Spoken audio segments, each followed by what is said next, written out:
Police స్టేషన్లు అన్నటువంటిది ప్రజలకి రక్షణ ప్రశాంతతకి నిలయాలవ్వాలి. చివరికి అవి కాస్త సెటిల్మెంట్ల కేంద్రాలుగా, రాజకీయ కార్యకలాపాల కేంద్రంగా, రాజకీయ పార్టీలకు సంబంధించినటువంటి దందాకి సెంటర్గా మారితే ప్రమాదకరం.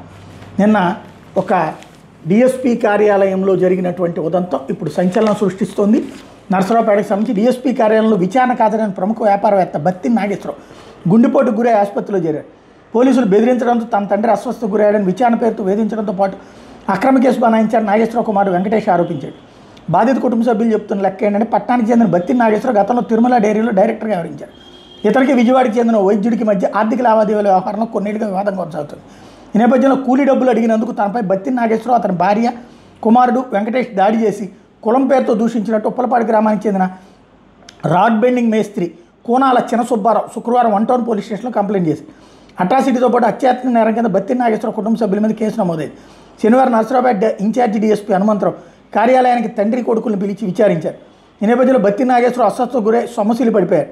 వెంటనే ఆయన సమీపంలోని ప్రైవేటు వైద్యశాలకు తరలించారు. బత్తి నాగేశ్వరరావు కుటుంబ సభ్యులపై నమోదైన కేసు వ్యవహారంలో రాజకీయ పెద్దలు ఒత్తిడి ఉన్నట్టు ప్రచారం జరుగుతుంది. విషయం తెలుసుకున్న కాపు సంఘ నాయకులు ఎమ్మెల్యే డాక్టర్ చదవలవాడ అరవింద్ బాబు ఆసుపత్రిలో చికిత్స పొందుతున్న బత్తి నాగేశ్వరరావుని పరామర్శించి పోలీసులు తీరుని ఖండించారు.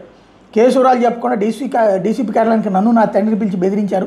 ఫోన్లు బలవంతంగా లాక్కుని నిర్బంధించడంతో నా తండ్రి గుండెపోటు వచ్చింది.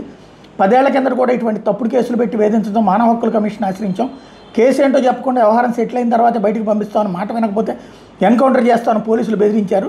రాజీ చేసుకోకపోతే మరో 4 కేసులు కూడా నమోదు చేస్తామన్నారంటూ బత్తిని వెంకటేష్ వాళ్ళ అబ్బాయి చెప్తున్నాడు, బాధితుడి కొడుకు. అట్లాగే బత్తి నాగేశ్వర వెంకటేష్ను విచారణలో భాగంగా నోటీసులు అందించాం.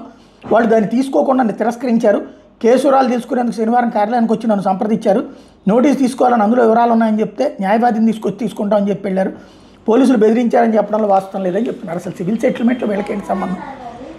అదే సందర్భంలో ఇక్కడ ఇది సివిల్ కాదు, కేవలం ఎవరో ఎస్సీ ఎస్టీ కేసు అని చెప్తున్నారు.